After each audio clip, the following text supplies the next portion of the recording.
Hey, what are you living for? Huh? I mean, you're always at home, so what are you doing? What are you talking about? I do everything around the house, don't I? No, you don't. Ever since my husband got hospitalized, Lucy has been treating me like a maid. Even though she's a college student, she's out all the time, barely attending school. How does that make it seem like I'm doing nothing? All right, calm down a bit. What? A lecture? No, it's not that. Lucy's face turned red, almost like a demon. Whenever she doesn't like something, she immediately raises her voice and hysterically blames me. Huh? It's your fault Dad's in the hospital again. Don't mess with me. How is it my fault? I heard it was due to overwork. That's not true. It is true. It's your fault. Her shrill voice accusing me without listening gave me a headache. The reason my husband is in the hospital is because of a pre-existing condition. Where did she get the idea it was my fault? In this state, she doesn't seem like she'll listen to anything I say. While we're at it, I've always wanted to say this. You married Dad for money, didn't you? That's not true. Just because you're a bit pretty, you seduced Dad for his money, you stupid woman. Aren't you ashamed? Lucy's rampage didn't stop, and she looked like she might even hit me. She doesn't understand the most important thing. I'm the one paying for Lucy's tuition, phone bills, and even the rent for the house we're living in now. Say something. Well. And then, Lucy said something she shouldn't have. If the parent is like this, no wonder the son is too. It's the worst having someone like him as a brother. He doesn't even show up at home, maybe he's dead. We remarried, bringing our stepchildren together. I can't stay quiet if she's going to insult my son like that. There are things you can say and things you can't. I felt something snap inside me. I wanted to handle this peacefully for my husband's sake, but it seems impossible. You said something you shouldn't have. Huh? What's that supposed to mean? What are you gonna do? You can't do anything, you old hag. I see. I realized she needed a thorough punishment. Of course, it wouldn't be anything half-hearted. I needed to make sure she could never defy me again. Don't just say I see. So, I stopped all the payments. That included my husband's surgery costs. As a result, Lucy lost everything. I am Lucy, turning 47 this year. Last year, I remarried my husband Leo. However, we each had our own stepchildren. Leo has a daughter named Hannah, who is in her 3rd year of college, and I have a son named Matthew, who will graduate from college next year. I was reminiscing about how I met my husband, Leo. I met Leo purely by chance. Honestly, I never thought I'd remarry at this age. Currently, I import cute knickknacks from abroad and sell them online. That alone brought in enough income for my company, but I really wanted my customers to be able to see and touch the products directly. So, I set my sights on a store managed by Leo. Excuse me. Yes. Are you looking for something? Actually, it's about these. I handed him my business card. Oh, you're the CEO. I'm sorry for the sudden approach, but since it was such a lovely store, I wanted to display my imported goods there. Leo seemed to be looking for some changes himself, and fortunately, we made a deal on the spot. From then on, sales went smoothly, and our relationship progressed accordingly. Within a year of meeting, we were already talking about marriage. I'm really happy, but I'm getting old. I feel the same way. Besides, I haven't told you this, but I have a son who's graduating from college next year.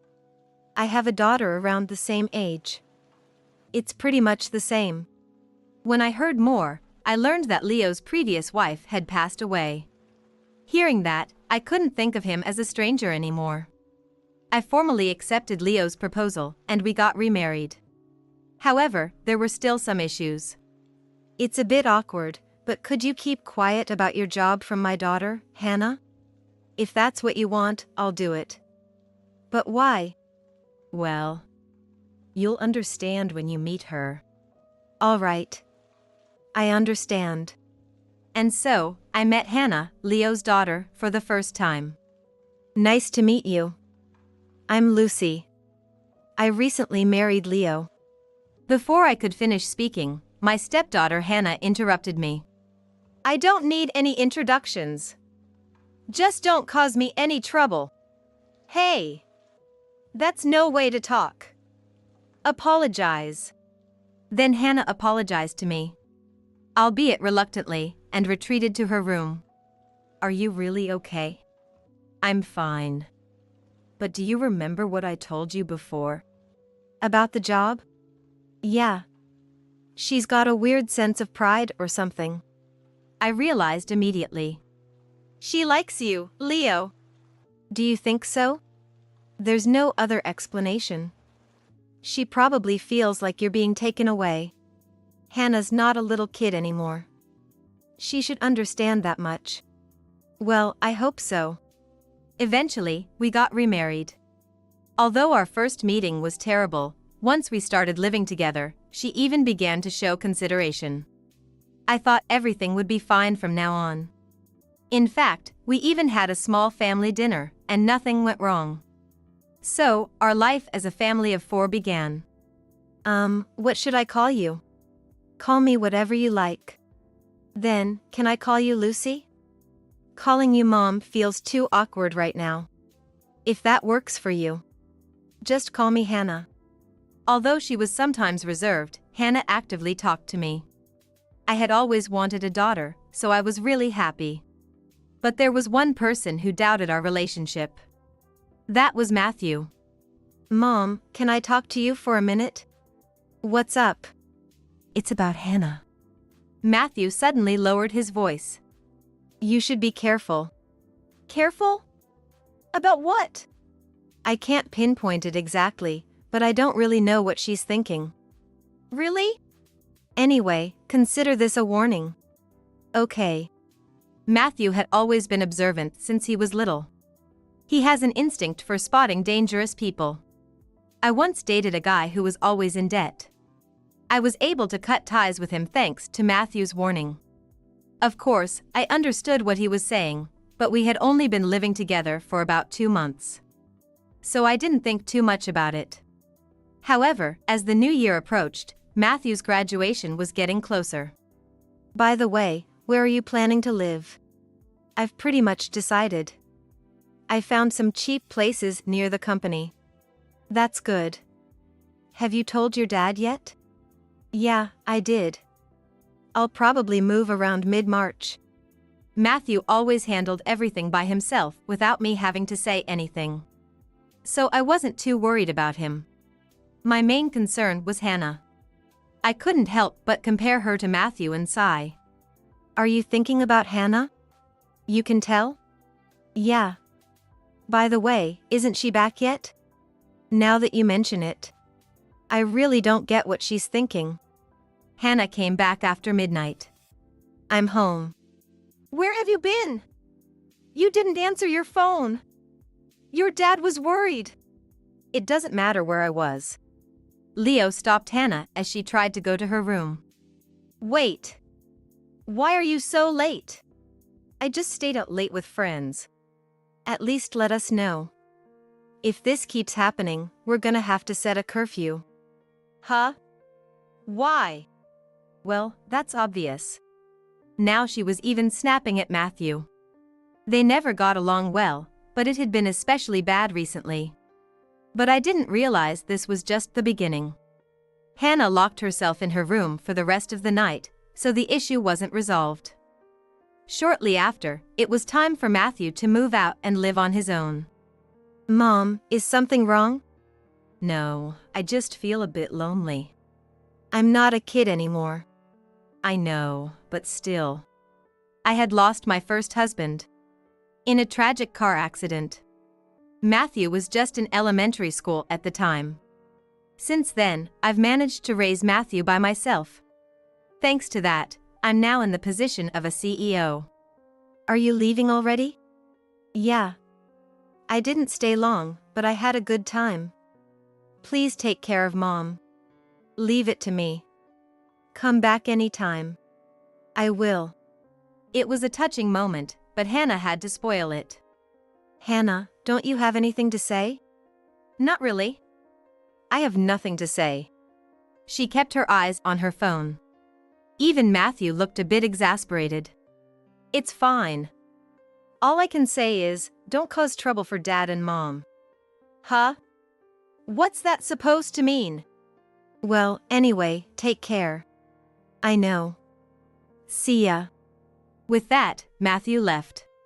Shortly after, Hannah went out as well. Where are you going? Out with friends. When will you be back? Why do I have to tell you that? Don't be too late. I know. See ya. Leo and I exchanged looks. Life went on without much trouble.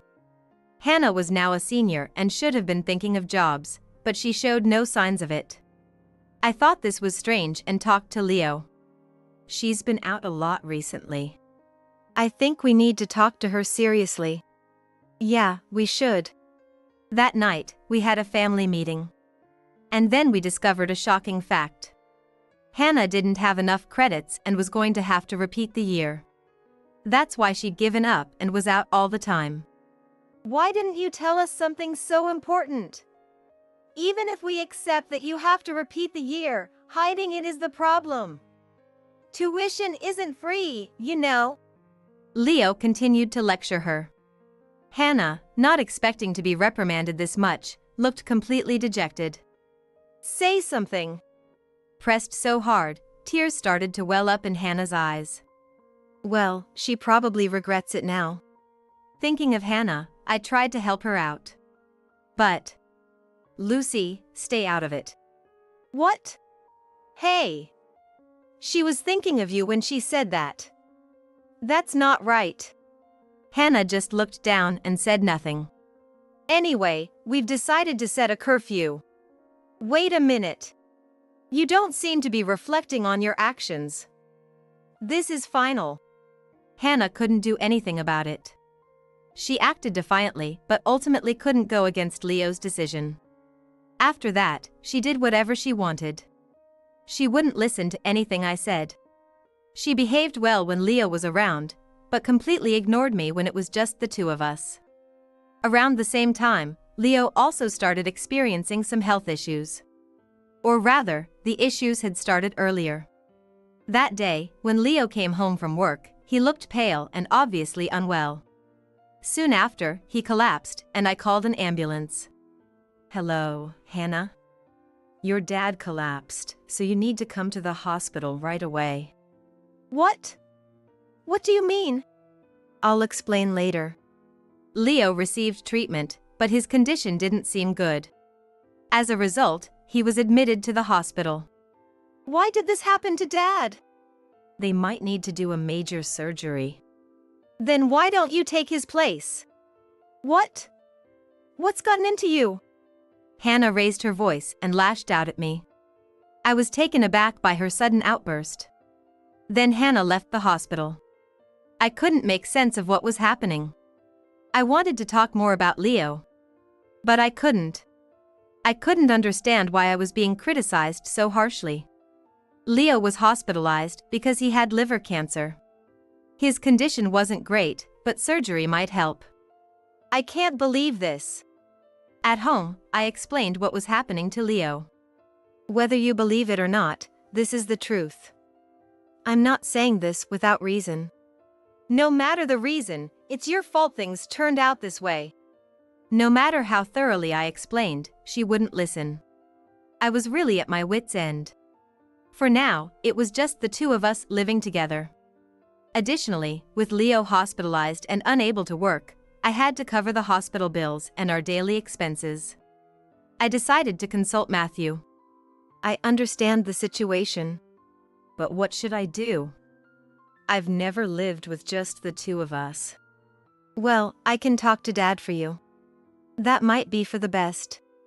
I'll talk to Dad and try to make things easier for you. Got it.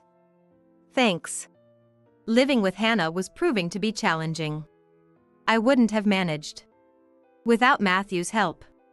But will everything really be okay? Hannah never helped with any chores. With Leo hospitalized, I tried to take on double the work, but she would ignore that and still ask for things. She treated me like a maid. She never did anything herself but was always quick to complain. I'm not hungry today, so I don't need dinner. Well, you could have told me earlier. I tried to stay calm and not get irritated. Hannah knew this and would deliberately provoke me. Besides, it doesn't look appetizing. Has it always been like this? That wasn't true.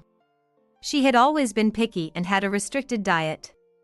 It had worsened since it was just the two of us, and she would get angry if I didn't buy ingredients from a specific store. I've bought everything from the place you mentioned. I don't want to do all this either. But Dad. What? Hannah muttered something under her breath. What did you say? Nothing. Usually, she'd complain more, but she seemed confused this time. Just then, I got a call from Matthew. Is now a good time? Yeah, it's fine. We might have been mistaken about something. What do you mean? I'm not sure yet, but... So, what exactly are you talking about? I don't get it. Yeah, I know. Anyway, we might have been deceived. Okay. For now, let's keep this between us. It's our secret. All right. I wondered who could be deceiving us. I thought maybe Matthew was talking about Hannah, but it didn't seem like that. It just seemed like she didn't like me. I couldn't fully grasp what Matthew was saying, but I had to focus on the present. My mind was occupied with living with Hannah. 2 days after Matthew's call, I got a call from the hospital early in the morning and went there. I headed straight to Leo's room. What could it be about? Probably the surgery. I see. How are you feeling now? Much better. That's good. So, did Matthew say anything? Matthew? I remembered Matthew's call. No, he didn't say anything specific. I see. Is there something you're worried about? Not really. I see. He seemed unusually cautious, almost like he was afraid of something. 2 weeks later, the surgery was scheduled. Sorry for causing trouble again. Don't worry about it. Just focus on yourself. Thanks. I appreciate it. I thought that if the surgery went well, his health would improve. That night, I told Hannah about the surgery. I see. Got it. She went straight to her room. I expected her to say more, but she was surprisingly quiet. She had been so harsh every day, but suddenly she stopped. I hoped this meant things would be peaceful. However, that only lasted until the surgery. On the day of the surgery, I went to the hospital with Hannah. It was the first time we went together since Leo was hospitalized. I'm glad it went well. Yeah. Even Hannah seemed relieved. Leo woke up and we could talk a bit. But then I got a phone call, so I left the room, leaving Hannah behind. When I returned, I heard Leo's angry voice directed at Hannah. Worried that his agitation might be bad for him right after surgery, I opened the door. Is everything okay? Yeah, it's fine. I was just checking if she's been going to school regularly. Right, Hannah? Yeah. Well, if that's all. But would Hannah really look so upset over such a simple question? I suspected they were talking about something else. However, I couldn't ask in that situation. Anyway, you just had surgery today, so get some rest. Yeah, I'll do that. Hannah, don't forget what I said. Hannah nodded silently. On the way home, I decided to ask about their conversation. What were you talking about at the hospital? That's none of your business. You don't have to be so harsh. I wanted to improve my relationship with Hannah, but it wasn't going well. Soon, I would find out why Hannah resented me so much. And this discovery would ignite my own desire for revenge. Our relationship didn't improve. No, instead, she started showing even more hatred towards me. Hannah's hostility became more evident after Leo's surgery. 3 months later, Leo was ready to be discharged. His recovery amazed even the doctors. I didn't expect to be discharged so soon. I'm surprised at my own body's recovery. You need to rest for a while. I know, but I'm worried about the store. I've been so focused on my own stuff that I haven't been able to help. Should I lend a hand? No, it's okay. I'll manage. But seriously, it's fine. Leave it to me. If you insist. I found it odd that he was so insistent on handling it alone. I thought Leo's return home would make Hannah more subdued and bring some peace, but that didn't happen at all. Less than a month later, my husband's health deteriorated, and he had to be hospitalized again. He probably pushed himself too hard before he fully recovered. But the main reason was that the liver he had surgery on wasn't doing well. Then, on the night he was admitted to the hospital. Hey, what are you living for? Huh? I mean, you're always at home. What are you doing? What are you talking about? I do everything around the house. No, you don't. No matter what I said, she wouldn't listen. What was she trying to do? All right, calm down a bit. What? Another lecture? No, it's not that. Hannah's face turned red, almost like a demon. She had yelled at me hysterically before, but this was on another level. Huh? It's your fault Dad's back in the hospital. Don't mess with me. How is it my fault? I heard it was because of overwork. That's not true. It is true. It's your fault. He's hospitalized because his liver got worse. She wouldn't listen to me, and her shrill voice gave me a headache. My husband was hospitalized due to a pre-existing condition. Where did she get this misunderstanding? She wouldn't accept anything I said in her current state. I've wanted to say this for a long time. You married Dad for his money, didn't you? That's not true. You used your looks to seduce Dad for his money, you stupid woman. Aren't you ashamed? Hannah's outburst didn't stop, and she looked like she might even hit me. She didn't understand the most important thing. I'm the one paying for Hannah's tuition, phone bills, and even the rent for the house we live in. Say something. All right. Then, Hannah said something she shouldn't have. If the parent is like this, no wonder the son is too. It's the worst having someone like him as a brother. He doesn't even show up at home, maybe he's dead. We remarried, bringing our stepchildren together. I can't stay quiet if she's going to insult my son like that. There are things you can say and things you can't. I felt something snap inside me. I wanted to handle this peacefully for Leo's sake, but it seems impossible. You said something you shouldn't have. Huh? What's that? That's gross. What are you gonna do about it? You can't do anything, you old hag. I see. I realized she needed a thorough punishment. Of course, it wouldn't be anything half-hearted. I needed to make sure she could never defy me again. Don't just say I see. So, I decided to stop all the payments. That included my husband's second surgery costs. As a result, my stepdaughter would lose everything. Why don't you just leave? I'd be happier if you did. Fine, maybe I will. But you'll have to manage your own living expenses. Wait, what? I can't do that anymore. This is what you wanted. I took my phone and wallet and left the house. I decided to call Matthew. Mom? Perfect timing. Yeah? Can we talk in person? It'd be quicker. Sure. Actually, I just left the house. I couldn't take it with Hannah anymore. Really? That might be the right decision.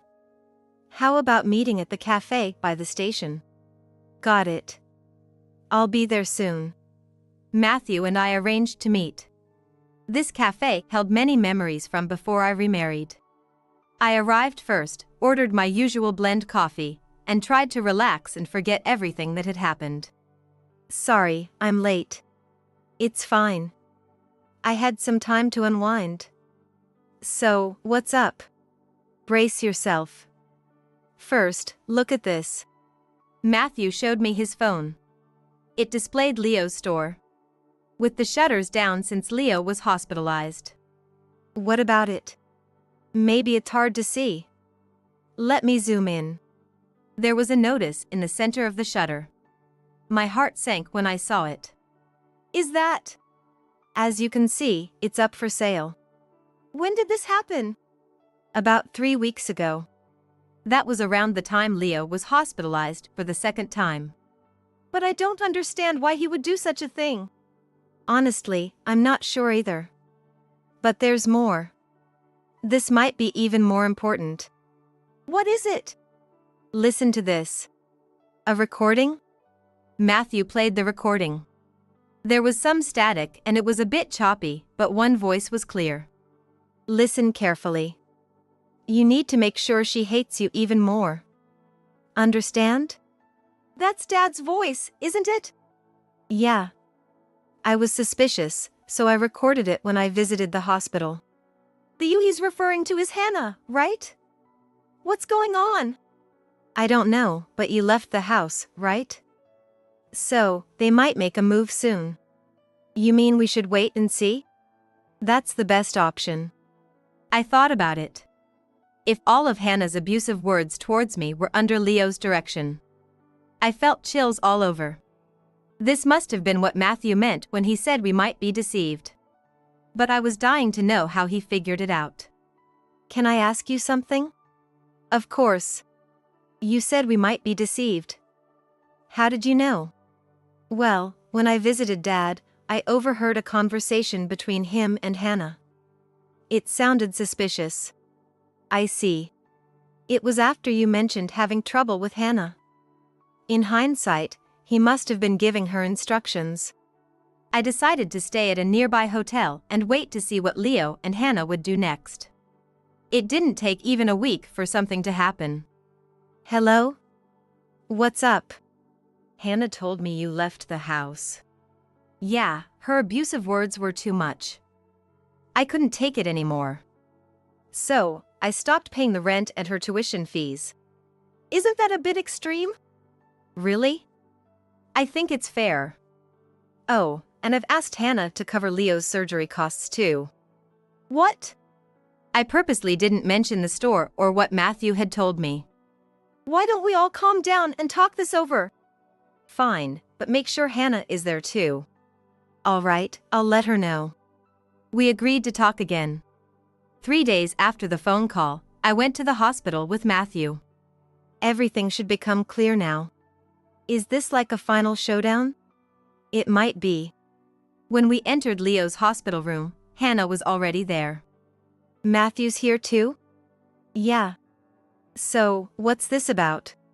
I've talked to Hannah, and I'd like you to forgive her this time. She's really sorry, right? Hannah showed no signs of remorse. Are you really sorry? Well, are you? I asked Hannah, but she just kept looking down. I have a question too. You're selling the store, aren't you? You knew. Why? Well, it's because... According to Leo, he decided to sell the store because sales were down. But it had been doing well before he was hospitalized. That doesn't make sense. Sales were fine. What's the real reason? Leo fell silent. Then I played the recording Matthew had made. Maybe this will help you explain. Huh? Leo's voice echoed in the room. It's no use hiding it now. You might as well tell the whole truth. Leo looked defeated. The truth is, I married Lucy for the money. I never thought she'd take an interest in a store that could go under at any moment. What? I never heard that. Of course not. I didn't tell anyone. Even if that's true, the sales were good, weren't they? There was a trick to that. Leo's explanation was shocking. He had been buying his own products to fake good sales. Why would you do that? To gain Lucy's trust. You didn't have to do that. But then why did Hannah? To distract you so you wouldn't get suspicious. And to gather sympathy for me to get surgery. When I met Lucy, I was really in financial trouble. So you used Hannah. How much did she know? I didn't know anything. I just did what Dad told me. Even so, it was excessive. In trying to follow Leo's instructions, Hannah ended up going too far. Even if she was following orders, enduring my anger must have driven her to hysteria. Leo would lecture Hannah to make her the villain. But that doesn't mean I plan to forgive them for everything. But why did you sell the store? Maybe it was used as collateral for a loan? That's exactly right. I was too shocked to speak. If he had just talked to me, we could have worked something out. Now it's clear who the real villain is. Indeed. What? A man who hid his true nature from even his own daughter and went on a twisted rampage. It's unfortunate, but I can't live with you two anymore. Wait.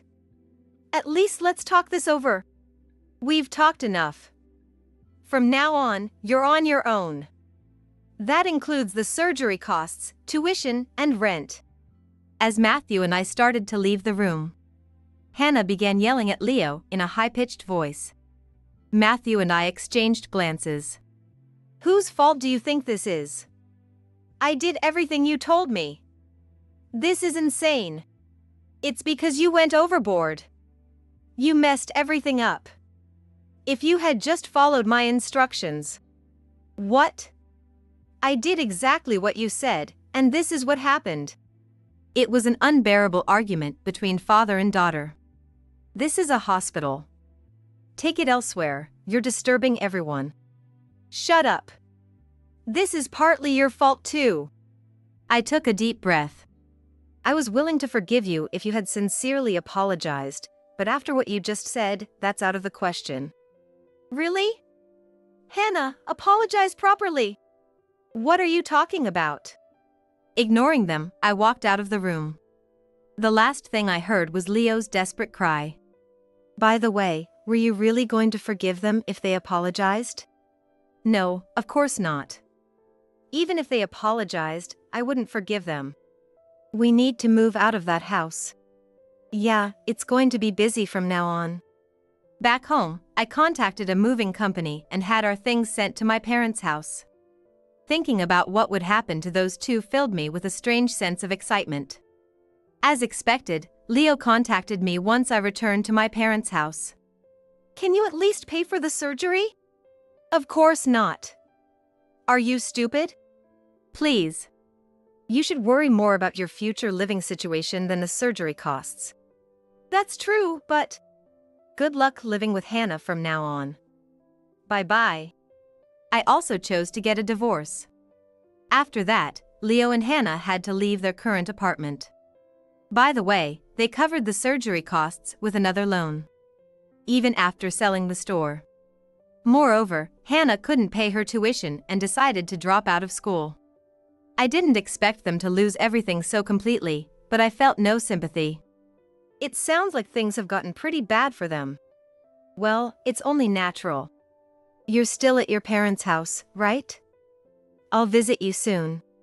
So, I decided to live at my parents' house again. I can work from anywhere, and it's comfortable here. I'll be turning 50 soon.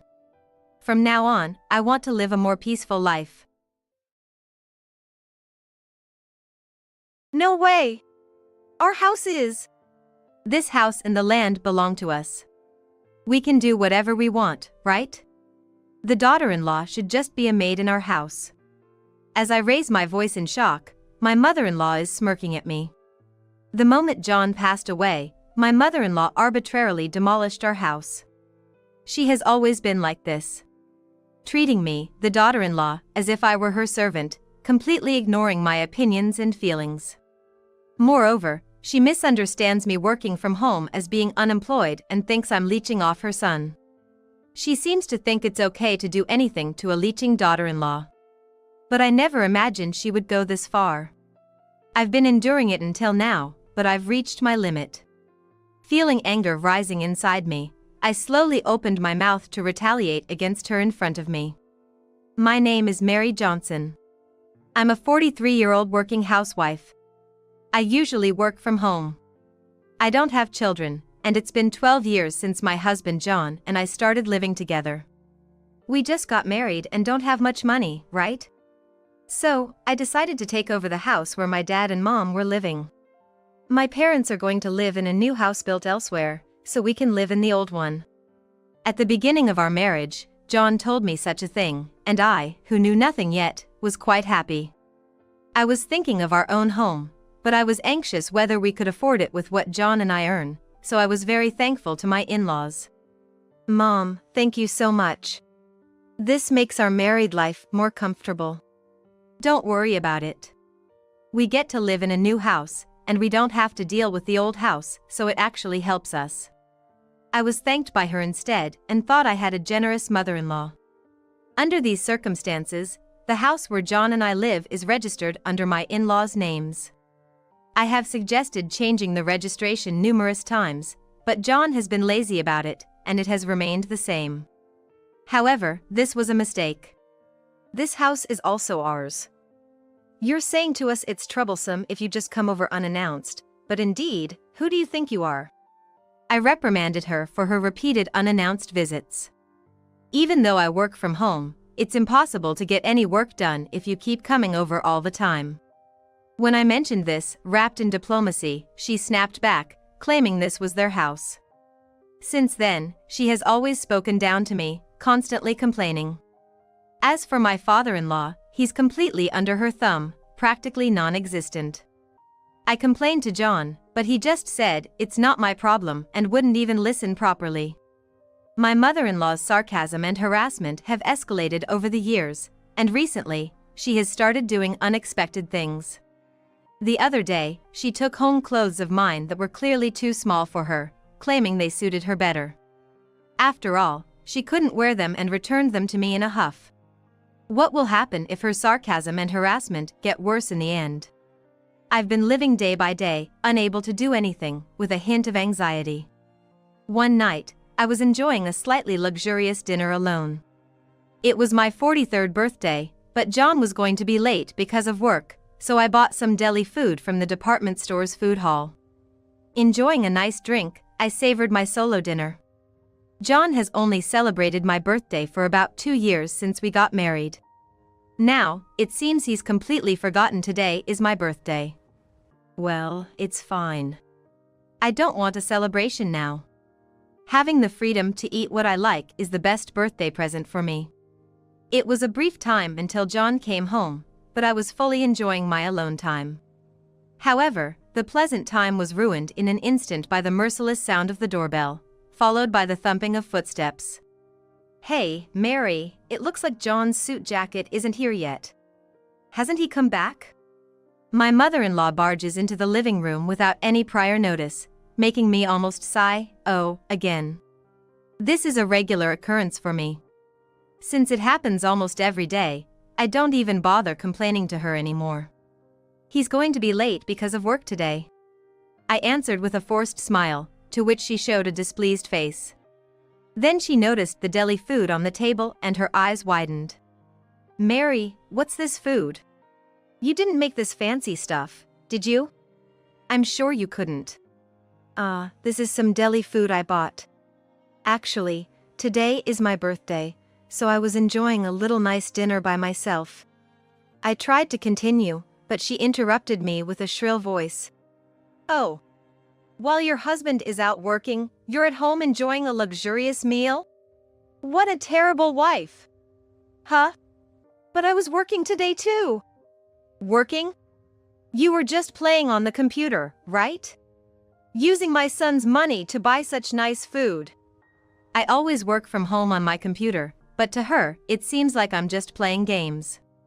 I've explained it many times, but she doesn't listen or try to understand. For someone unemployed, indulging in such luxury, you really lack the awareness of a wife. With that, she grabbed my half-eaten meal and threw it into the trash. What are you doing? You, an unemployed person, should just eat beans or whatever. Moreover, she started rummaging through the fridge without permission. Please stop. Oh my. This cake, it's from a high-end store. Such waste on someone unemployed like you. I'll properly throw it away later. With that, she snatched the cake box. The deli food was thrown away because it was half-eaten by me. But the cake was untouched, and from her smirking face, it seemed she planned to take it home to eat. I was furious and tried desperately to take back the cake box from her. That's my birthday cake, please give it back. Oh, it's your birthday? There's nothing to celebrate. You're already in your 40s, not a child. You don't need this. And then she added insult to injury with such a snide remark. Really, you become such a lazy wife because you don't have children. I've told you over and over to have kids. At those words, I grimaced deeply. I wanted kids too. But John said having kids would be too much trouble, so he didn't cooperate. He used to say he wanted kids before we got married, but were those words a lie? I've explained to her over and over that John doesn't want them, but she seems to conveniently forget the inconvenient truths. She blames me every chance she gets, saying it's my fault we don't have children. I'll start cleaning up now, so please go home for today. It gets dangerous when it gets dark outside. I try to sound concerned for her, to get her out of the house. My enjoyable alone time was ruined because of her. I usually don't say anything to John, but this time I might not be able to hold back. I used to think it was okay for him to come back late, but now I'm waiting for him to come home, irritated and thinking, hurry back. When John finally comes home, I immediately try to tell him about what happened earlier. John silently hands over his bag, and as I take it as usual, I start talking. Hey John, your mom came over today and… Then, John grimaces severely. Look, I'm tired, okay? Can we talk about your complaints some other time? I would normally back off here, but today I can't hold back. Despite hesitating a bit, I persistently pressed John. When is some other time? I know you're tired, but I need you to listen to me now. You're so persistent. I'm telling you I'm tired. I'm not free like you. He throws his suit at me in annoyance. I snap back, irritated by his attitude. I've been working at home too. Your job doesn't bring in much money, right? You're living off my earnings, so don't talk back to me like that. John's words leave me wide-eyed in shock. Does he really not know that I've been working and managing our finances? The amount he gives me each month for living expenses is minimal. We couldn't possibly live on just that. Yet, it seems he's convinced that the money he provides is enough for a comfortable life. At the beginning of our marriage, I showed John the household budget and explained how much we needed each month. John was surprised, saying, "It costs more than I expected," but he seems to have completely forgotten about that. Forgetting inconvenient truths must run in his family, just like his mother. John, my earnings are… Thinking this misunderstanding is terrible, I try to explain in a hurry. But John forcibly cuts me off, not wanting to hear any more. Your trivial story is less important than mine. Look at this. He hands me the health checkup results from his company, taken about 2 months ago. Checking the content, almost all items have bad ratings. This result is terrible. Isn't it your cooking to blame? You haven't been putting something weird in the food, have you? There's no way I would do that. Then your cooking must be unbalanced in nutrients. Watch what you're making from now on. John says arrogantly, but he hasn't eaten the meals I've made for the last few years. In the morning, he eats snacks or fast foods left out, has lunch out, and occasionally eats my dinner but leaves the vegetables and only eats what he likes. He usually comes home drunk when he eats out. I've told him several times that such eating habits would ruin his health, but he never listened. Instead, he found my advice annoying and brushed it off. Even though it's clearly his fault, he refuses to accept any blame and puts it all on me. I'm about to snap at him in anger, but I know getting mad now will only make things worse. You need to get a re-examination. It says so right here, doesn't it? Please make sure to get it done as soon as possible. I urged John to go for a re-examination while suppressing my irritation. However, John frowns and retorts, "No way, that's too much hassle. You just need to be more careful, that's all." With that, he left for a bath, leaving the living room. I was left standing there, stunned. John is a husband who doesn't even celebrate my birthday, but I was the one who chose to marry him. I am genuinely concerned about John. Yet, why can't my feelings get through to him? Feeling empty, I started to be even more careful with the meals I prepared from that day on. But despite my efforts, John passed away about a year later. I had repeatedly begged him to go for a re-examination. However, he ignored my requests and let it be. I don't have time for such bothersome things like re-examinations. Yet, when he was at home on his days off, he just lounged around. There were plenty of opportunities for him to go for a re-examination. And when he started saying, "I feel weird, like something's off with my body," his condition rapidly worsened, and by the time he was taken to the hospital, it was too late. There was nothing to be done, and John passed away quickly. It's your fault my son ended up like this. Give my son back.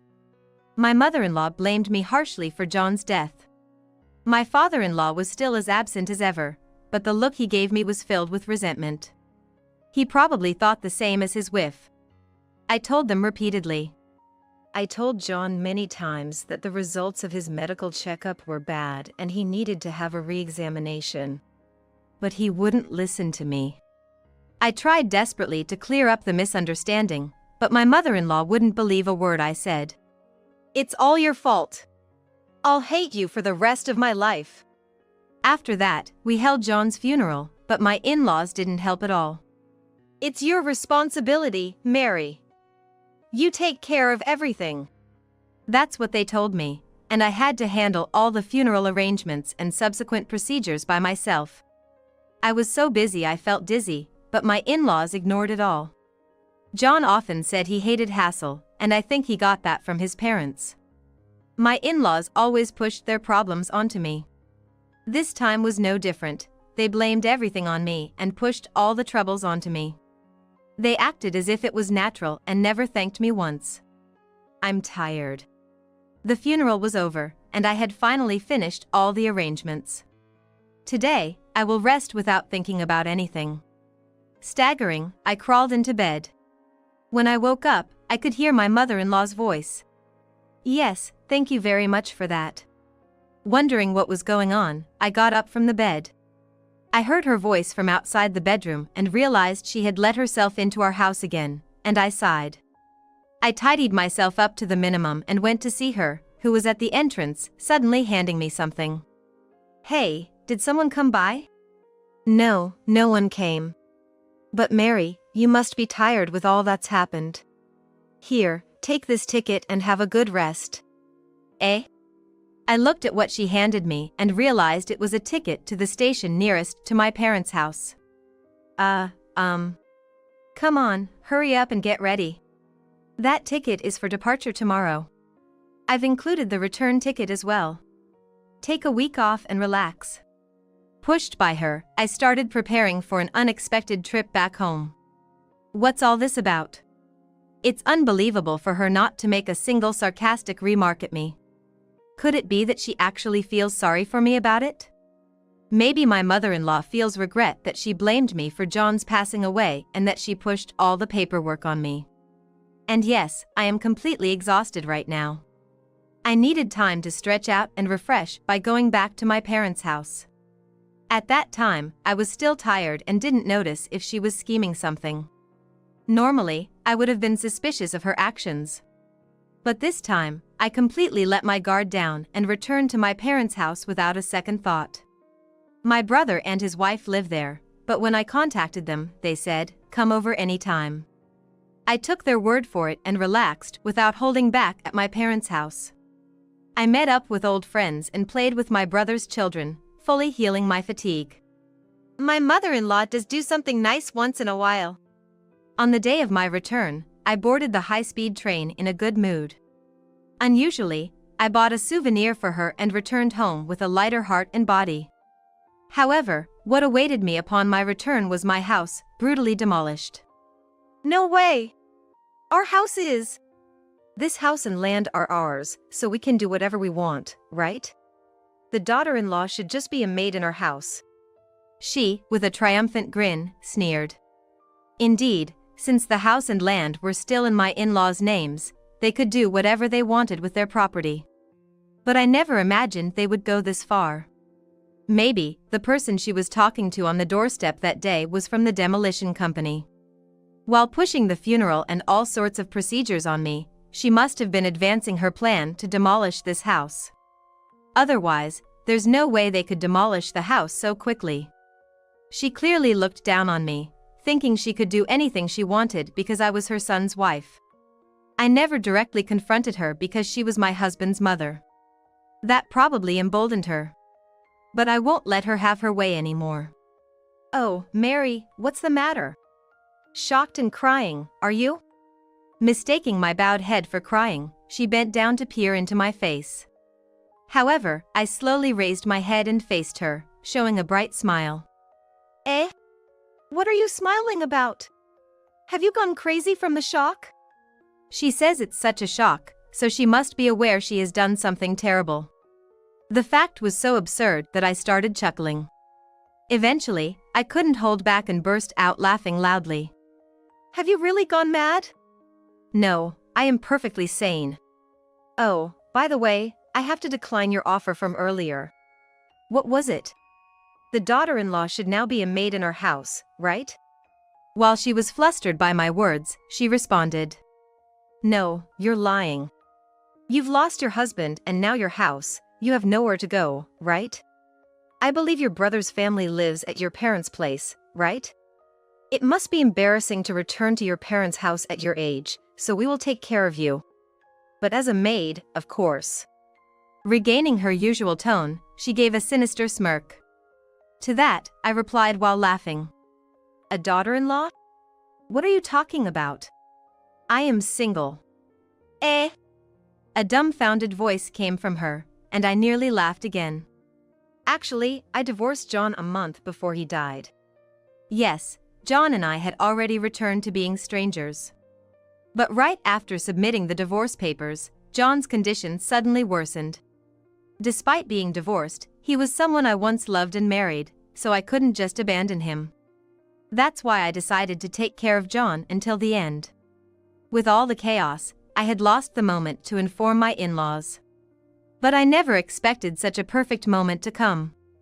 So, I have no obligation to live with you. After all, we are strangers. She had intended to drive me out of my home and take me into hers, to treat me as a real maid. Recently, she has been complaining about how her body isn't moving as well as it used to because of her age. However, she has also been adamant about never wanting to enter a nursing home. She intended to have me look after her until she passed away. Normal people might wonder if that's a reason to demolish a house, but she is capable of doing outrageous things without batting an eye. Previously, she broke a necklace that was very dear to me right in front of my eyes. That necklace was a precious memento from my deceased mother. Such a beautiful necklace, let me see it, she said as she forcibly took it from my hand and, claiming her hand slipped, tore the delicate chain. As I cried over my broken necklace, she coldly said this. I'm sorry, it wasn't on purpose. But clinging to such a memento forever would only disappoint your mother in heaven. At that moment, I realized I would never understand her. She had done such cruel acts without remorse in the past. So, her demolishing the house didn't surprise me. She probably wanted to see me distressed from the demolition for her twisted pleasure. It seems like making my life miserable was her source of joy. In other words, she was a pitiable person with nothing else to live for. Even after revealing the shocking truth, she seemed unyielding. What? You two divorced? Did you force a divorce on your critically ill son? How could you commit such a heartless act? I'll demand alimony. If you don't want that, just do as I say. There was a reason we had to divorce. Her eyes widened in anger as she confronted me. A reason you had to divorce, huh? It must be a good one. Go ahead and say it if you can. Spitting in her fury, she screamed at me, and I frowned, stepping back from her. Then, I revealed another fact. John, your son, was having an affair. What? An affair? Apparently, this was too unexpected for her, as her body trembled slightly. John had been coming home late for years. He claimed it was because he was busy at work, but that was a complete lie. He had been staying out late to meet his mistress. I suspected the affair when he came home late 3 days in a row. Women's intuition is sharp, I was amazed. How just a slight change in behavior could reveal he was hiding something. The definitive evidence was when he left his phone on the living room table instead of taking it to the bathroom. I saw a message from his mistress saying, "Last night was fun. Let's go to that hotel again." The moment I saw that message, I realized, he really was having an affair. I had been aware of John's infidelity for some time and accepted the fact without much surprise. By then, my love for John had nearly vanished. What did it matter what someone I didn't love anymore did? I didn't need to be shocked. However, we were still married. He had to pay for betraying his wife. I acted quickly from there. I used my savings to hire a private investigator. Once I had gathered solid evidence of the affair, I took it to a lawyer and filed for divorce. The divorce was finalized a month before John passed away. I was ready to pack up and leave right after, but then John collapsed. There was no love or affection left between us, we were practically strangers. But I couldn't just leave a person suffering right in front of me. I'm not that cruel. John begged me with tears to stay until the end, and so I ended up taking care of him till his last moment. But when I say I took care of him, it was only the bare minimum. I didn't offer comforting words, I was merely there, handling his needs in a businesslike manner. John tried to cling to me out of fear as the disease ravaged his body, but I ignored him and treated him indifferently. Even after John passed away, I had no intention of ever forgiving his infidelity. But John was not in a position to pay alimony in his condition. However, I was demanding alimony from John, but since he passed away, I can no longer claim it from him. So, I decided to claim it from you too instead. Please make sure you pay. What? Why do we have to pay? My mother-in-law's eyes bulged with rage at the mention of alimony. She seemed more shocked by the alimony claim than the fact that her son had been unfaithful. It seems she adored her only son, but she loves herself more. Disgusted, I sighed and explained to her. In cases where the responsible party has passed away, the family can be held accountable. It's understandable that you're not aware of this. However, this has been confirmed by my lawyer. A lawyer? You, unemployed, can't afford a lawyer. Did you steal money from John's savings? You thief! Give back my son's money. I felt dizzy with her absurd accusations. She has always been unreasonable, but she's gotten worse over the years. But if I give in now, it would only lead to more problems later. I sighed for what felt like the umpteenth time, faced her, and slowly said, "I'm sorry to say this, but I earn more than John did." What nonsense! Have you gone mad? She snorted with disbelief. I resisted the urge to retort, who's the one who's really gone mad here? Then, I rummaged through my bag and thrust a document at her. This is the payment statement from one of my clients. I have contracts with several other companies, so my annual income is higher than this. She looked from the paper to my face. Her eyes nearly popped out in disbelief as she flipped back and forth between the two. She seems unable to believe that the amount written there is real. Despite my repeated explanations, she seemed to have completely forgotten about my job. I'm a freelance programmer and make quite a good income. I worked for a fairly large company after graduating from college. While there, I built up experience and contacts, then moved to freelance work. Before marrying John, he had said, "I want you to focus on our home, so quit your job. We'll probably have kids eventually." But since his single income wasn't enough for a decent life, I kept working. Now, I truly believe it was a good thing I didn't just go along with what John said back then. Up until now, I had to cover the living expenses for both John and myself, but with just me, I'll have more money to spend freely, so I can live a bit more luxuriously than before.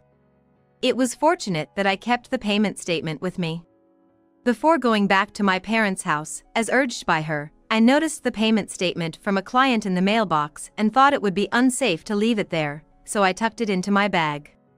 I never imagined that when I returned, not only would security be the least of my concerns, but the house itself would be gone. "You're supposed to be unemployed." She's still in denial. I bluntly presented her with the facts. The demolition of the house was unexpected, but it's not a problem. After divorcing John, I had already signed a lease for an apartment, so I was planning to let go of this house anyway. It actually saved me the trouble. What concerns me is what happened to my belongings, but well, she surely hasn't thrown everything away. She, refusing to admit defeat, pointed a trembling finger at me. "It's because you didn't have children quickly that my son ended up like this." "Really? You still want to blame me? If there had been children, my son would have taken better care of his health and lived longer. It's your fault for being infertile that my son died. You should pay for your responsibility." Her ridiculously selfish reasoning made me burst into laughter. Then, I picked a particular image from my phone's gallery and showed it to her. "This is the conversation between your son and his mistress. Let me read you the message John sent. Turns out I might not be able to have kids. Got tested after my wife kept nagging, and the doc said so. So I guess, free rein to cheat. It was your son who was infertile, not me. Before marrying, I had a bridal check and was diagnosed with no issues. Unlike John, I didn't lead an unhealthy lifestyle and was in good health. I could have become pregnant any time if I had wished. Do you understand now? The problem was not with me but with your son." "That's a lie. That can't be." "It doesn't matter if you don't believe me. My lawyer will be in touch soon. You might not believe my words, but you'll believe a lawyer's, right?" At this moment, I gave her a smile. This smile was my revenge for all the times she had her way with me. "From now on, you won't have your way anymore, and you will take full responsibility," was the message I conveyed with my full smile. Whether she got the message or not, she turned pale and collapsed weakly on the spot. After leaving her there, I headed to my new apartment. I already had the keys, and the furniture was all set up, so there would be no issue with living there. And a few days later, it seems my lawyer had contacted my in-laws. Initially, they refused the lawyer's demands, saying, "That's impossible," but when faced with the prospect of going to court, they complied without further argument. As a result, I received alimony payments from my in-laws. The in-laws tried to sell the land where our house once stood, but due to its inconvenient location, it seems they're having trouble finding a buyer. They could probably sell it if they lowered the price, but they've apparently used a significant portion of their retirement savings to pay me alimony, so they can't afford to lower it. My father-in-law, already retired, had to return to work by registering with a senior employment agency because they're struggling financially. But it seems his earnings are too low to help with their living expenses. My mother-in-law, having been a housewife with no work experience, is struggling to find employment. Because of her selfish nature, it's unlikely she'd last long anywhere. Driven by desperation, I heard she's been gathering water from a public park and picking wild plants to stave off hunger. Eating plants picked from the roadside is risky. She might accidentally consume something poisonous. But as they are now strangers to me, whatever happens to them due to their own actions is not my concern. If my in-laws had been kinder to me, or had helped me after John passed away, I might have considered the what-ifs, but reality was far from that. Whatever happens to them now is their own doing. That's a direct result of their past actions. So there's no need for my sympathy. By the way, my belongings were stored by my mother-in-law in a rental warehouse. I thought she might have taken anything valuable, but perhaps she realized she couldn't afford to mess with someone who could hire a lawyer. I was able to recover all my belongings safely. After the alimony payments, she contacted me once, help, but I ignored her and proceeded to cancel my phone contract. Only my family, work colleagues, and close friends know my new number. My new apartment is in a completely different location from where we used to live, so it's impossible for my elderly in-laws to find me. Just to be safe, I chose a new place with excellent security. If my mother-in-law does find me, security will immediately be alerted. It would just increase my hassle, so I'm hoping that won't be necessary. Right now, I am living a life of smooth sailing. Free from John's care and my mother-in-law's nagging and harassment, my life is stress-free. The only challenging aspect is my busy work schedule. Since I have more personal time, I've taken on more work, maybe a bit too much. But it's led to high recognition in my job, and it looks like busy days will continue. However, I managed to refresh myself adequately as I can meet up with close friends on weekends. At this age, many of my friends are also free from parenting duties, so it's easier to find time to catch up. Life after marrying John was filled with unpleasantness as I aged. I was scared of becoming more unhappy as I got older, but now, I'm not afraid of anything. I am free now, able to go anywhere. I believe I will continue to live smilingly today and tomorrow. Living a life where I can keep smiling until the last moment is my goal now. My name is Heather. I'm 41 years old. I work as a preschool teacher. I live with my husband, Jeff, and my daughter, Emma, in a suburb not far from downtown. I met Jeff at a mixer that I was dragged to by a junior colleague to fill the numbers. At that time, I was in my late 30s, completely out of place at a matchmaking party dominated by people in their 20s, but Jeff, who was in his early 30s, also seemed equally uncomfortable. A strange sense of camaraderie developed between us, and we started talking, hitting it off quite well. And about a month into seeing each other, Jeff confessed that he was actually divorced and had a 9-year-old daughter, Emma. Moreover, Jeff said, "Emma is friendly and a good girl, so I'm sure you'll get along well. Don't worry, I'd like us to date with the intention of getting married." I was happy at the thought of having a daughter and gladly accepted. However, Jeff's daughter, Emma, was openly hostile towards me from the first time I met her, which was not what I had been led to expect. "Who is this lady? Dad, you're dating her? That's so lame." "Hey, Emma. That's rude. Sorry, she doesn't usually say stuff like this." "Oh well, it's okay. I don't mind." I was surprised by Emma's words, but thought she was just nervous. After all, it's understandable that a third grader would resist a stranger suddenly entering her family. I decided to slowly get closer to Emma. But no matter how many times we met before the marriage, Emma's attitude didn't change.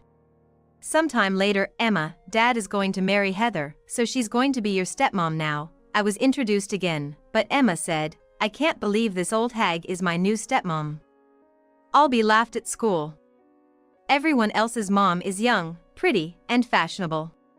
I started to think it might be better to call off the remarriage given Emma's state, but Jeff just said, "Well, once the three of us start living together, she'll gradually get used to it." I wonder if this is really okay.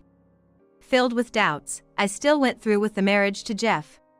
3 years have passed since then, and Emma has become a 6th grader, but she still treats me coldly.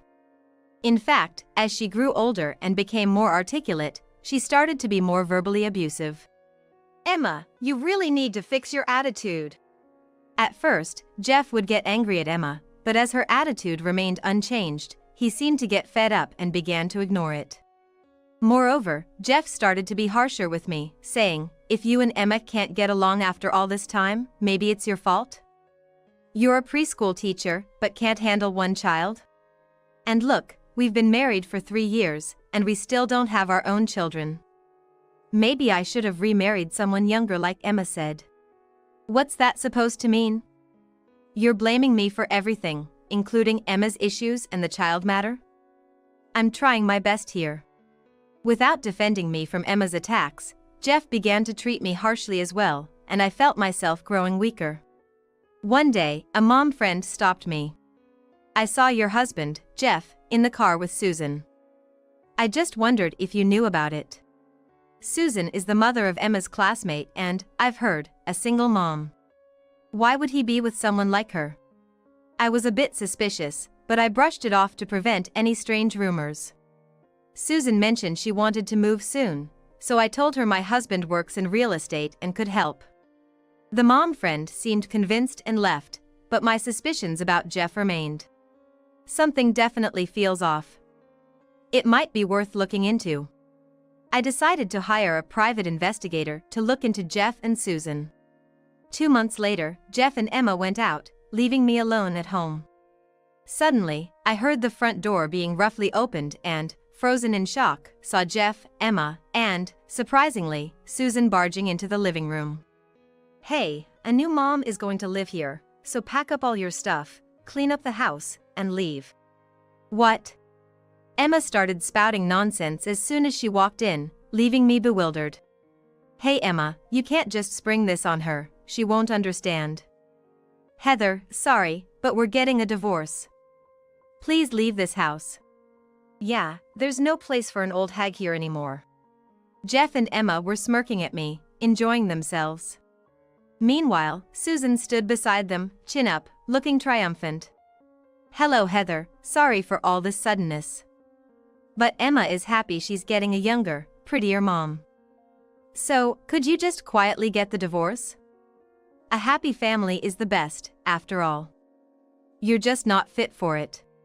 I had never really spoken to Susan, even at PTA meetings, but now she was blabbing proudly. Please pack your things and leave today.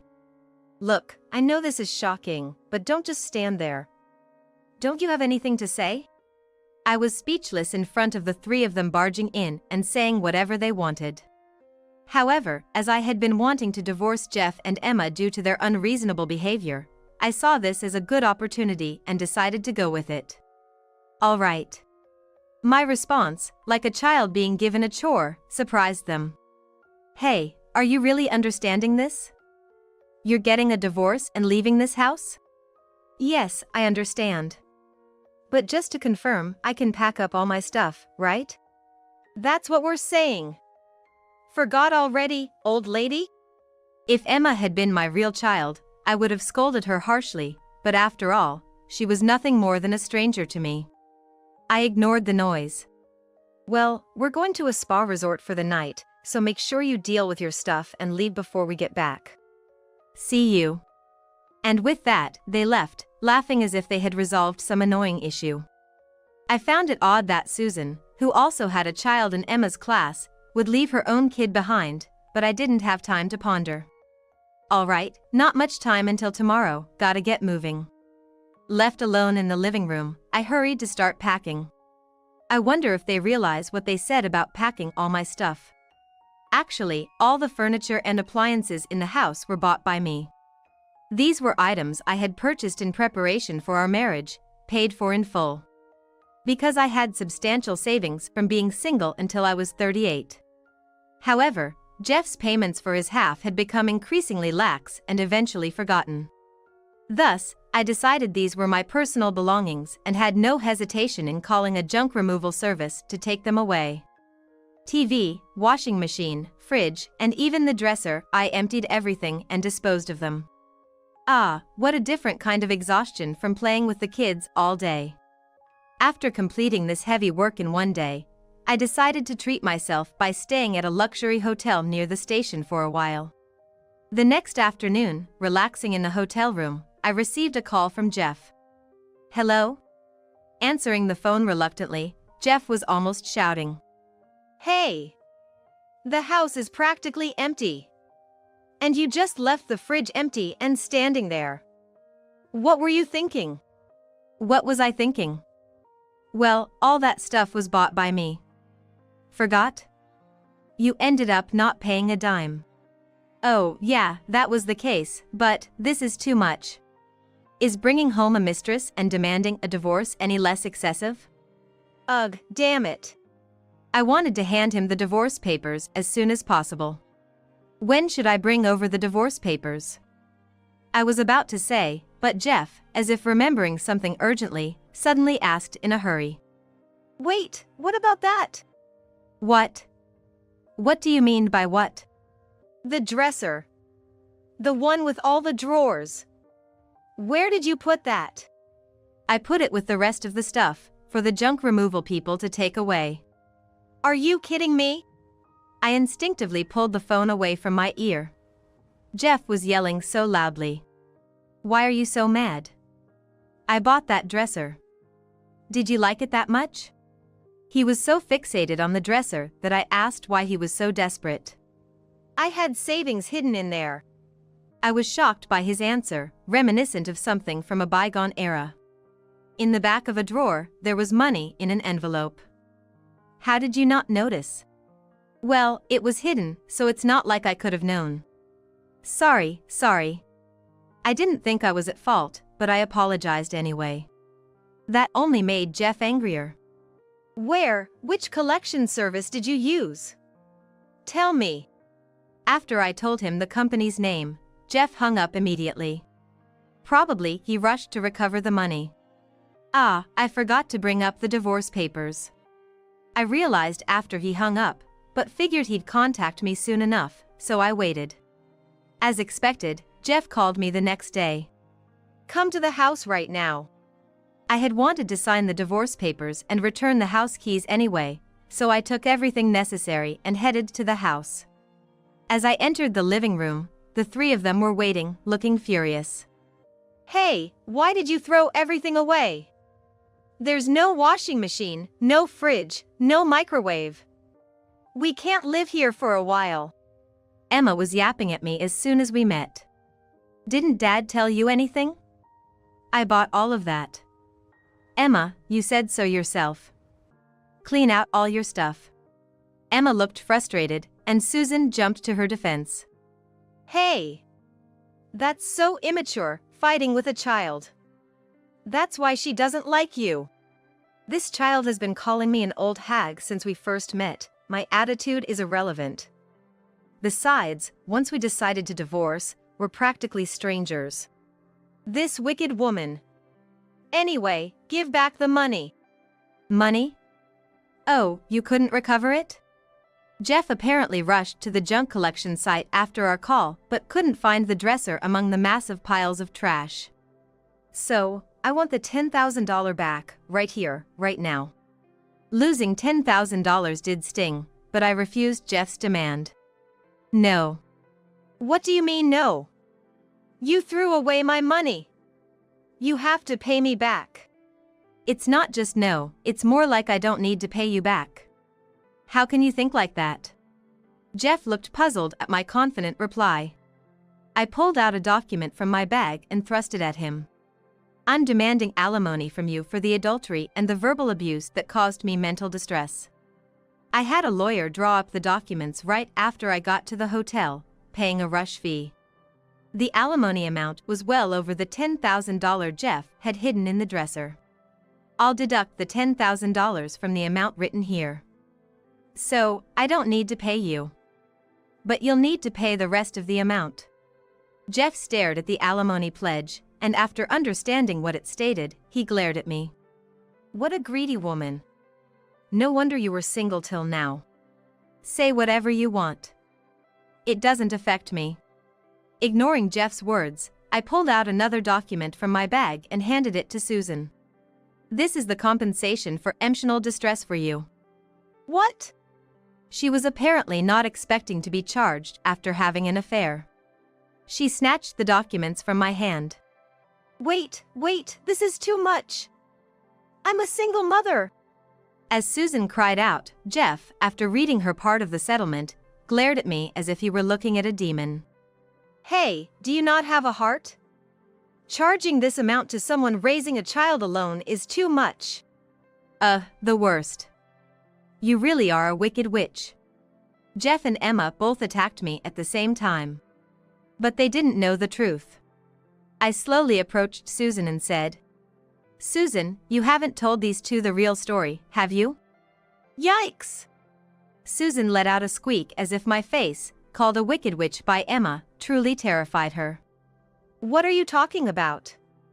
Don't threaten Susan. Oh, sorry. But I thought it was known. Susan hasn't divorced her husband yet. What? Wait a minute. Next to a panicking Susan, Jeff and Emma froze. That's a lie, right? You said you were already divorced. Ah, well, You're technically just separated. Isn't your child with your husband right now? Why do you know that? Is it true? Yes, it's true. Unable to lie any longer, Susan quickly admitted. That's why that kid hasn't been coming to school lately. Emma muttered, seeming to understand. So what? We're about to get divorced anyway, just need to sign the papers. There's no problem. Yeah, that's right. You're just trying to stress us out, it's pitiful. I couldn't bear to look at the two so sure of their victory and shook my head. Unfortunately, there's a big problem. I've informed Susan's husband about your affair. Your wife is having an affair with my husband, so I demand compensation, I told him. What? Susan's husband was furious, of course, at both of you. He said he's going to demand compensation from you too. What? You've caused so much trouble. Compensation for me too. Their expressions were a mix of anger and panic. So, I've handed over the evidence of the affair to your husband as well. Jeff and Susan turned pale. Emma looked worriedly back and forth between the two. You two are going to have a hard time, bearing the burden of two compensations. You evil witch! Hey, Jeff, what are we going to do? I can't pay such a large sum. Calm down, Susan. There must be some way. Does that mean I can't get new clothes? Can't go on vacation anymore? Emma complained about the potential hardship. Shut up. That's the least of our worries right now. Ignoring the panicked duo, I sighed. Sigh. Well, you have no choice but to work honestly and pay it off. We both have 12-year-old kids to support. With school and other expenses coming up, even if we earn money, it'll just disappear into these payments. That's your problem, not mine. It's what you deserve. What are we going to do? I only work part-time. And this is all because you boldly told her to get a divorce. What? You're blaming me now? You were the one keeping quiet about still being married. If that hadn't happened, neither of us would be getting demanded for money by your husband. I thought it wasn't necessary to mention. Their argument escalated into a loud quarrel, the screeching so intense that the walls of the house seemed to vibrate. Emma watched the two, looking like she was about to burst into tears at any moment. Desperate to end this hellish scene as quickly as possible, I clapped my hands to draw their attention.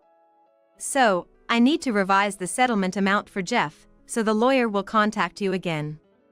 I'll also send the divorce papers then. I expect both of you to sign quickly and send them back, Susan included. I grabbed my bag and headed for the entrance. As I attempted to leave, all three of them hurled insults at me. You wicked woman! Old maid! Mean old witch! I couldn't help but laugh out loud at their pitiful insults.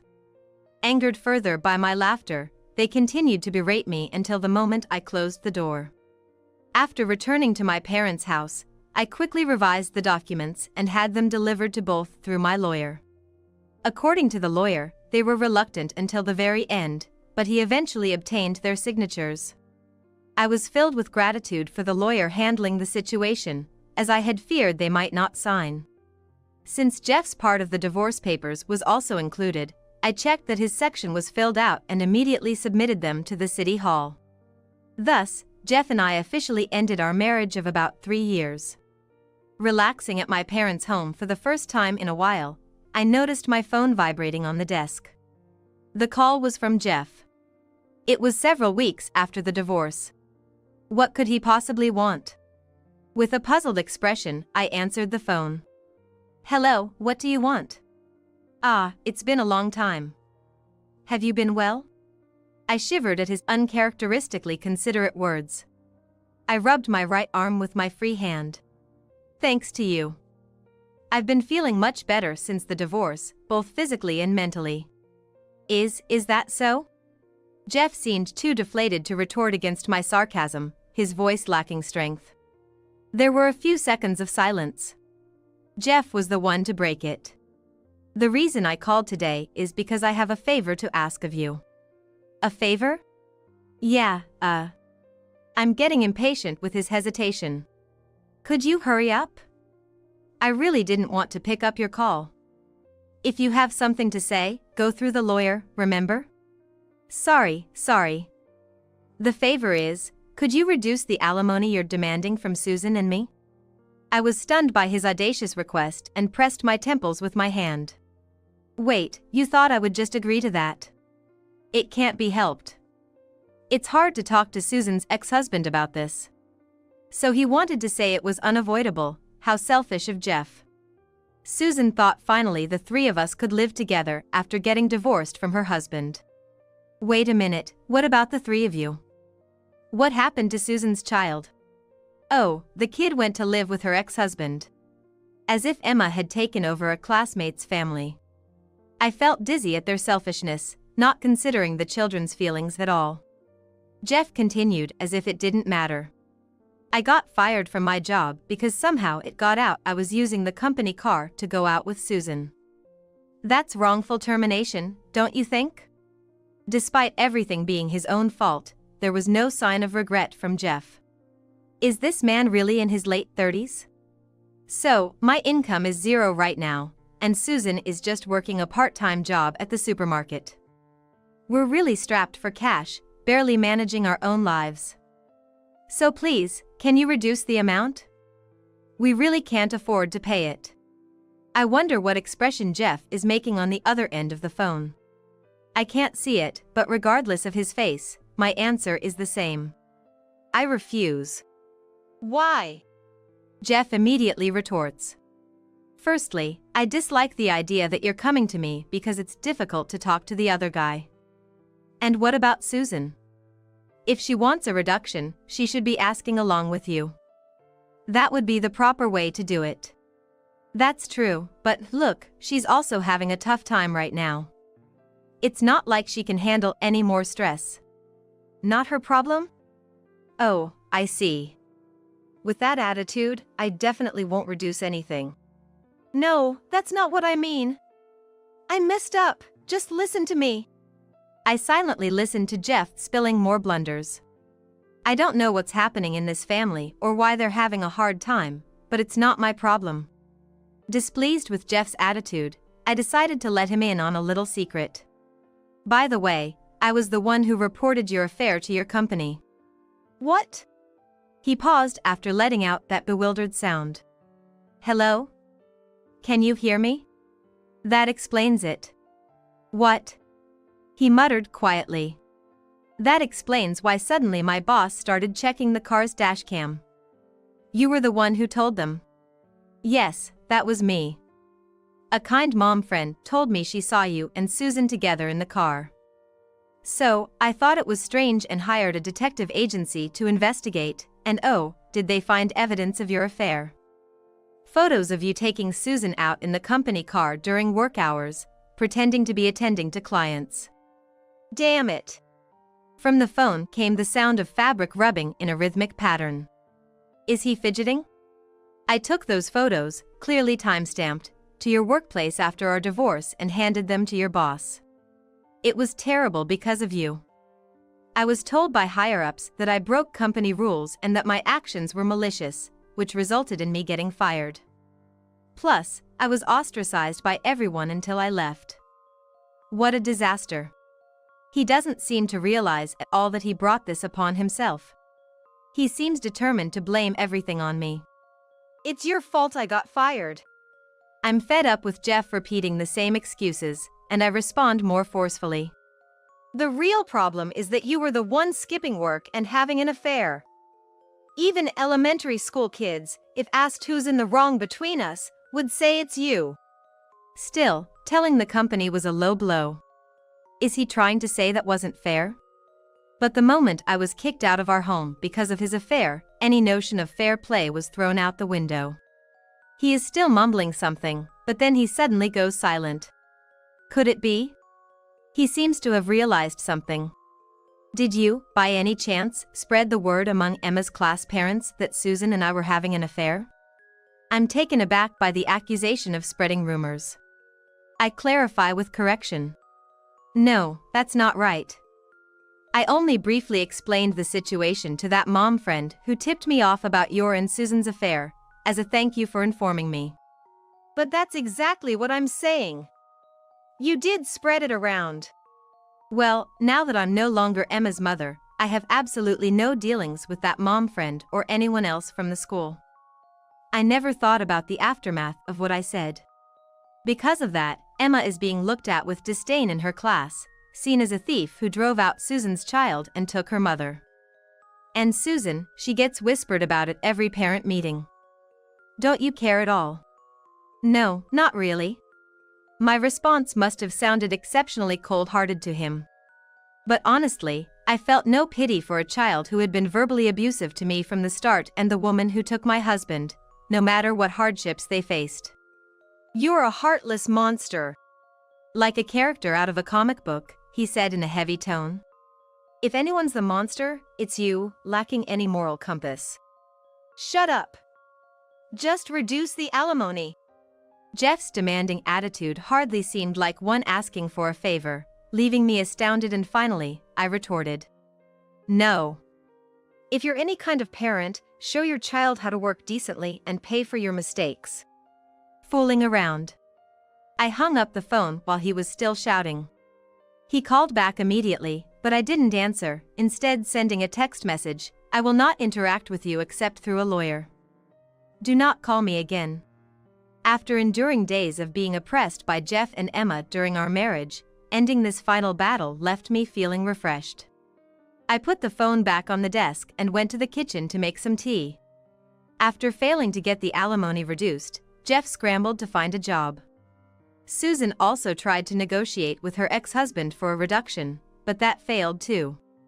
Then Jeff, luckily, got employed by another real estate firm in the same industry, but the word got out quickly about his affair during business hours, making his new workplace uncomfortable. I wonder how long he'll last there. Surprisingly, Jeff seems to be sticking it out for now. Probably because resigning would mean no income and an inability to pay the alimony. Both burdened with their own and each other's alimony payments, and with children to care for, their family finances must be a disaster, but I was slightly impressed by his tenacity. As for Susan, she had to leave her part-time job at the local supermarket after rumors of the affair spread, thanks to the formidable network of mom friends. It seems the mom friends network is quite terrifying. Susan will likely struggle to find work locally again. She will be stigmatized as the woman who went after a child's father. Now that Jeff has become the sole breadwinner for that family, I wonder what will become of them. Whether they find happiness or face misfortune, it has nothing to do with me. Thinking this, I quietly sipped my warm tea.